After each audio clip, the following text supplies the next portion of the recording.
Okay guys, now in order for you to meet this next creature feature, all you have to do guys is to raise your right hand just like this. Okay, at pagkatapos, magpaalam na po kayo sa mga mahal niyo sa buhay. Okay, ito na yung huling pagkikita. De, joke lang po yun. Just kidding. Now, ang gagawin nyo lang guys is ilabas ang dalawang kamay. Kamay, both hands. Tapos ma'am, dikit-dikit tayo. Compress. Compress. Okay, imagine what's on their hands. So, this is the largest subspecies of the Indian rock tiger.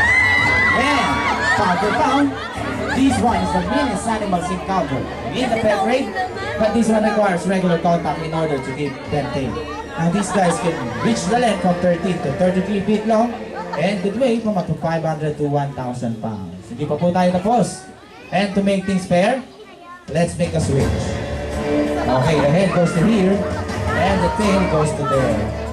Ayan. Okay, and one fascinating fact about python is they have a very poor eyesight. So, how they can see their prey? Now, underneath their jaw, they have small holes or pips which serve as infrared scanners. And of course, their fork-like tongue is a combination of their eyesight, hearing, and food. So, ladies and gentlemen, palakpakan po natin yung 8 brave volunteer natin. And of course, to our Indian rock python. And now, folks, that you have met all of the animal friends here in the park, now this is the right time to talk about them. And the reason why these animals are here, because they serve as ambassadors for their own species and the environment that make up their home.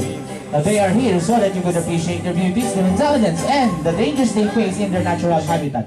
Now we do hope that you enjoy this presentation on behalf of myself, the Boulevard staff, and of course to our wonderful animal friends. Maraming salamat po.